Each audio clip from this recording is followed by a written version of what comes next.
Let's talk some brain science. The human brain is a magnificent, a magnificent, advanced, complex structure. It really is a gorgeous work of I don't know, life, right? Life has developed this amazing computer, biological computer that controls many things and does many things and creates many things. It's awesome. And the more I've learned about brain function and brain science, the more I've been able to kind of harness, the power of the mind and create an exceptional life. From 6 years ago, my life was full of turmoil and just, man, it was just struggle and conflict. There was just so much pain in my life, and today there's just so much love and joy and peace, and it's awesome. And it's not without its challenges and obstacles. Those are part of the human experience, and those are very meaningful, and they help us grow. My life certainly has challenges and obstacles, but it does not have conflict and drama and just existential struggle, let's say. And a lot of this came from really diving in and learning more and more about my mind and my brain. Okay. So first of all, let's say the mind encompasses the entire body. Your entire body is part of the mind, because the cells in your foot, like when they're dehydrated, they're going to start screaming and signaling for water. And then your mind, your thoughts are going to turn to drinking water, right? And that was that could have been the cells in your foot that was responsible for sending that impulse into the brain to trigger that you need a glass of water. But the point is your brain is under your skull, and your mind is, contains the brain, but it's your whole body. But understanding the workings of the human brain will help you master thought, master life, master your emotions, and master everything. And look, there's a couple ways to look and slice and dice the human brain, but I want to do this in a very simple and elegant way. And I'm going to slice it down to three parts of the human brain. And the first is the prefrontal cortex. The second is the cerebellum. And the third is the limbic brain, the limbic system. Okay. We're going to talk about all three of those. And I really want to help you understand that you're living through one of these three. And when I framed it this way for me, okay, now look, scientists and, doctors, they probably say it's a little more complicated than this, but this worked for me. Maybe it'll help you as well. Each of these three parts has a primary function and a primary role in its operation. And you're operating, right?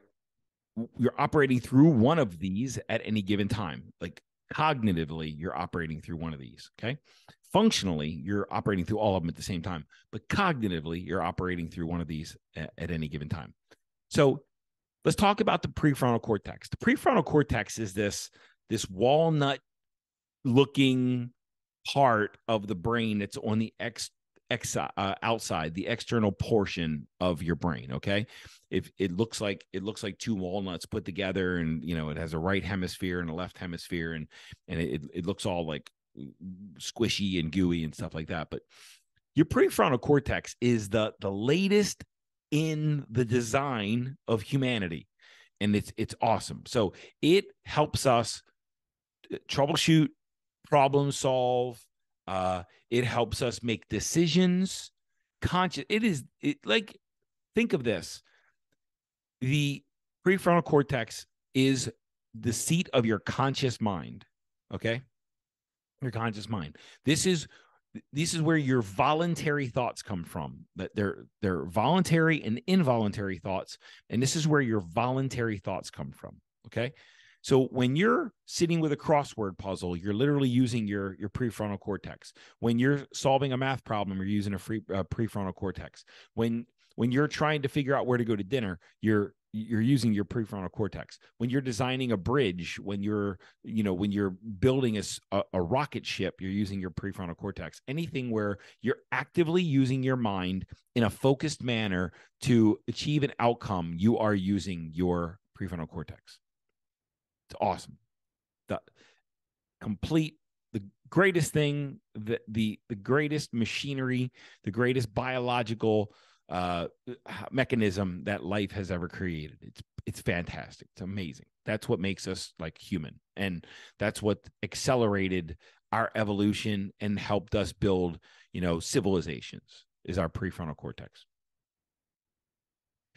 Number two, and we're going to talk about the cerebellum. The cerebellum sits in the back, right? It's like if you were to look at your cerebellum, if you were looking at a picture of your brain, it's in the back. Let's say right at the top of the neck, right under the skull, right? If that makes any sense? Top of the neck, in the back, like right under the base of the skull, bottom of the skull. So that's the cerebellum sitting back there. And the cerebellum has a lot of functions, right? But the primary functions, the simplest way to explain, and the primary functions are twofold. One is to control all of the involuntary functions of your body, your heart beating, blood flowing, your breathing, anything, eyes blinking, all of these things that are involuntary. That's your cerebellum. Your cerebellum is like always sending out these triggers, these signals for your body to continue to function. That's number one. Number two, it is the seat of your subconscious. It is where all of your memories are stored. It's where all of your traumas are stored. It's where all of your programming and conditioning, your belief system are stored in your cerebellum. And you're living life, 95% of your life is lived through the cerebellum.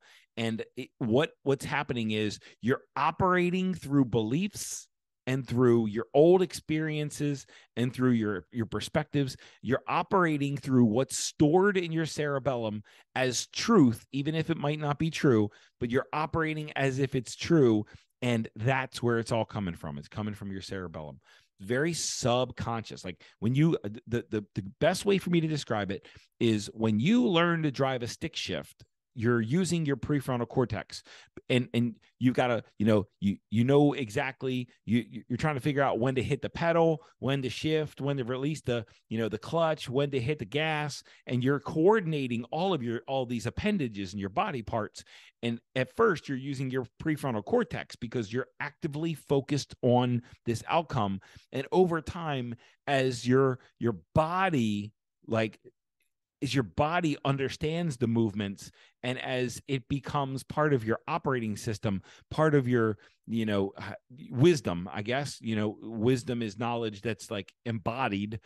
When you embody how to drive a stick shift, now you no longer need to use your prefrontal cortex. It's free to, to do other things while you're driving. And when you're driving a stick shift, your cerebellum takes over, and your subconscious mind, the unconscious part of you that's operating without your immediate awareness, it's controlling the clutch, and it's hitting the gas, and it's hitting the clutch and all this stuff. So you're using your cerebellum. So when we operate from our cerebellum, it's like we're operating from a state of wisdom. You can call it our operating system. It's who we are at that given moment, okay? Or where we are with our story in our life, okay? So the point being is, if there was a trauma in your life, when you're in your teens, or when you're in your early teens, or when you're a child, when somebody, maybe they say you're stupid, and it goes into your cerebellum, and it gets sucked in there, and it gets absorbed, and you build a belief around the fact that I'm stupid, and you see that, and you operate from that state, that place of that belief, right? Without maybe even understanding that somebody said that it wasn't true, but now you've chosen to believe it. Now you're looking for evidence where that's true. Okay. This is your subconscious at work. My father used to say making money is hard. And I've proven over and over that making money is not hard. It's really not. I mean, business is very simple. People have problems. They'll pay to have their problems solved. We solve problems for people that they want to have solved, and that they'll pay to have solved. And if they're, the bigger the problem, the more they'll invest to have that problem solved. The business is very simple. It's look for understand what kind of problems you can solve for people. Look for people with those problems, and ask them if they want to help solving those problems. Making money is very simple. And then you give them your solutions. And then when they get results, they thank you. And it's amazing. So business, making money is very easy. It's just solve bigger problems, make more money. If you're solving no problems, you're not making a lot of money. If you're solving bigger problems, you're making a lot of money. So that's I guess economics 101. But anyway, when my father said making money was hard, I chose to believe it. So I did things that I didn't want to do and went places I didn't want to go and work for people I didn't want to work for, because I believed that making money had to be hard. And since it was stored in my subconscious, I made it true even when it wasn't. And when money came easily, I questioned if it was okay that I was receiving this money for things that were easy, that felt easy for me, and didn't think that I earned that money because it wasn't hard. I didn't work hard for the money. I got the money easily. And then I questioned if I had really earned it and I deserved it. So life doesn't have to be hard to make a lot of money, and we don't have to do a lot of hard shit to make a lot of money. We just need to solve problems. And sometimes, it's your genius that solves problems, and people pay for the genius. They don't need you to sweat and toil and struggle and anyway, be under intense stress. They just want their problem solved, and they'll pay for it. I hope all that makes sense. But I believed my dad, and I made him true. I made his words true, even when they weren't. And then when I was 43, 44 years old, I started to understand the unconscious beliefs that I held, that I didn't question from my childhood, the unconscious beliefs that I held. And I started to rewire and rewrite those stories. And when I rewrote the stories, new evidence of those stories came into be. And now I get to live this life. And it's pretty freaking awesome. So that's your cerebellum, subconscious. It's your operating system. You're operating from it until you question it, until you shine a light on what's happening and what beliefs you hold and what thoughts are happening and how you're operating and how you respond, unconsciously. It's going to be invisible to you. Then there's this last part of your brain, and it's called the limbic system, the limbic brain. And look, at a very fundamental level, this is your lizard brain. This is your fight, flight, freeze response. This is your danger signal.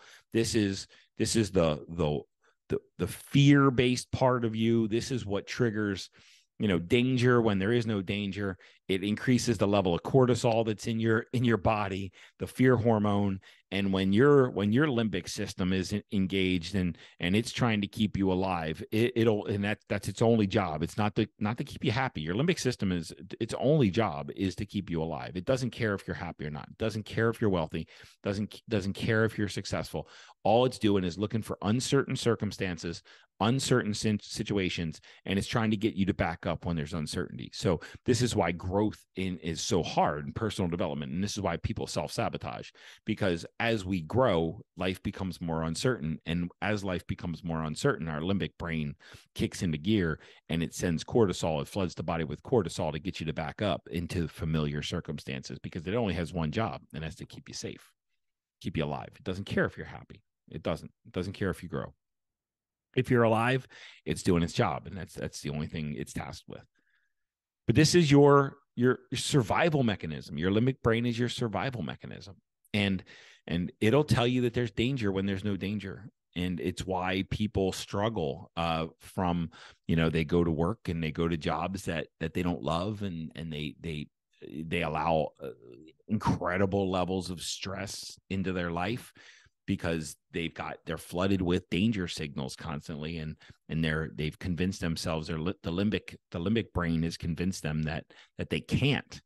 The limbic brain has convinced them that there's nothing more available to them, and it does this by constantly signaling danger. They start to dream about a better life, and their limbic system kicks in and floods their body with cortisol. But if you choose different, everybody will leave you, right? So, and because that's part of the limbic system is tribal based. It figures that if you have, the more people you have in your life, even if they're not awesome people for you, the more people you have in your life, the more chance of survival you have, right? Very tribally based. And anytime there's a challenge to your survival, your limbic system, your limbic brain's going to kick in and start to trigger, heightened levels of cortisol, fear hormone. So if you think about it, prefrontal cortex is like your immediate focused problem solving mechanism. The cerebellum is running the ship. It's 95% of everything you think, do, believe, behave, decide, choose. All of it comes from conditioning and comes from, your programming, your operating system that's running under the app. Your prefrontal cortex is the app. Your cerebellum is the operating system, and the prefrontal cortex is working on top of the app. And it's running 95. Your cerebellum is running 95% of your life, and your prefrontal cortex is your limbic system is constantly looking out for danger and for unfamiliar and for uncertain and for unsafe.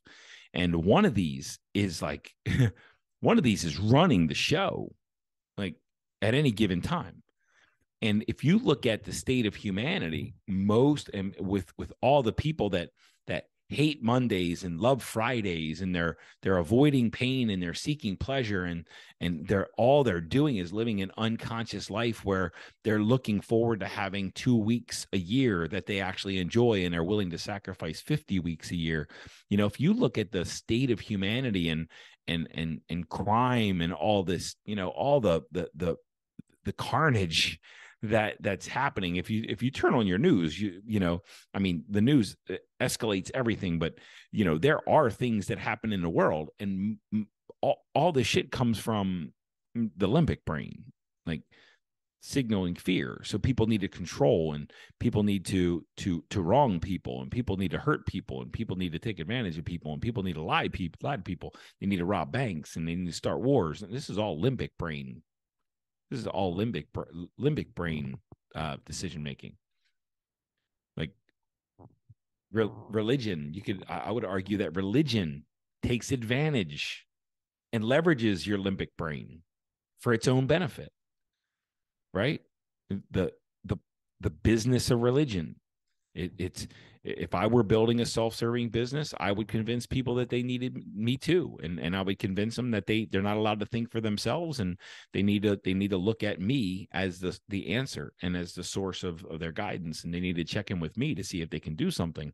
If I was building a self-serving business, I would build it so that they didn't rely on themselves, and I told them if they started to rely on themselves, then they were going to perish in eternal damnation and never going to be punished. That's what I would do. If I was building a self-serving business, I would tell them that they couldn't count on themselves, that they weren't worthy and deserving of making their own decisions, that they had to look at my rule book in order to live a life well lived. If I were starting a self-serving business, that's what I would do. I would coerce them and convince them that their nature was broken and they couldn't be depended on or relied on or make good informed decisions for their own benefit, that they needed me to do that, to help them do that. And that's leveraging the limbic system, like taking advantage of people's fears, their worst fears. And when people aren't living the life of their dreams, and people are in constant states of stress and struggle and challenge and turmoil, and they're just stuck there in drama and conflict, their limbic system, their limbic brain is completely running the show. And their cerebellum is, and their subconscious is solely based on like fear. So they've got pain running their life. They don't have hope and dreams and heightened states of awareness and expanding circumstances. Those don't pull them forward. It's fear makes them run. Fear keeps them like running from loss. It's important to understand that your brain, you can engage the prefrontal cortex anytime you want. And with your prefrontal cortex, when you actively visualize greater circumstances in your life, you can reprogram the cerebellum. And when you reprogram the cerebellum, you can reprogram over time how your entire body and how your entire mind behaves, responds, believes, navigates this life. But this is with becoming present and starting to do the work of using your prefrontal cortex more actively on creating an awesome future and visualizing and imprinting that cerebellum with new states of awareness, with new states of belief, with higher level beliefs, with higher levels of awareness. And only you can do that using your prefrontal cortex. If you always do what you always did, you always get what you always got. And that what you always did is very much driven by your limbic system and your cerebellum.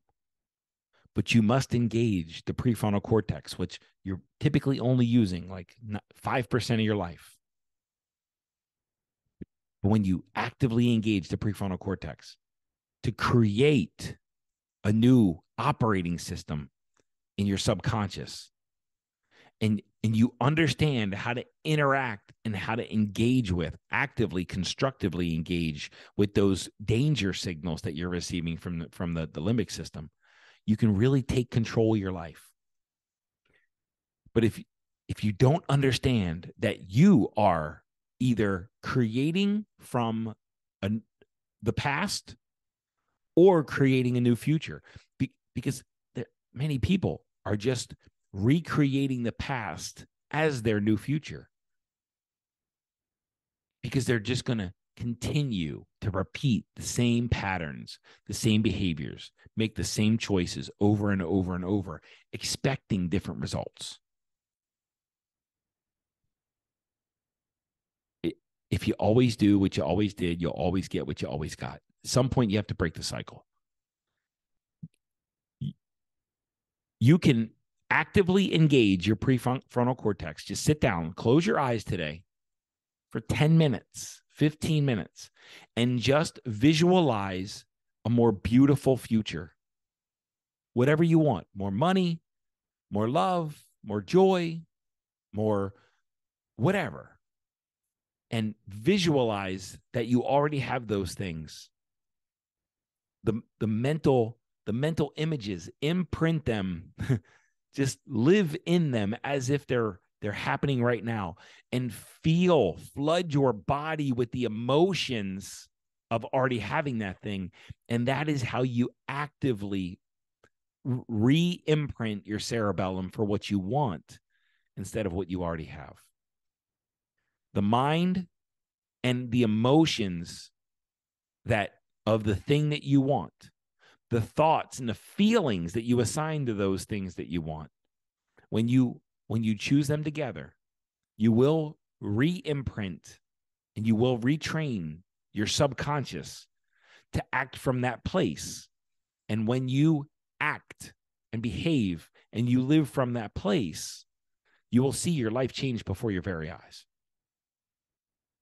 But you must actively engage the prefrontal cortex to live in a bigger future instead of continuing to repeat the same life over and over and over.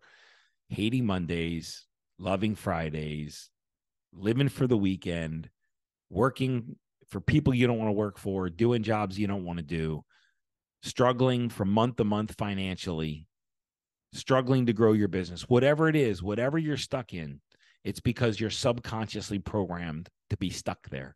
And unless you use that prefrontal cortex and engage that, your conscious thought, and you start to re-imprint your subconscious, you're going to keep, like, I'll just say it one more time because it really is meaningful. You're just going to keep creating the past over and over into the future. Do this work. Sit down for 10, 15 minutes and create a more powerful reality.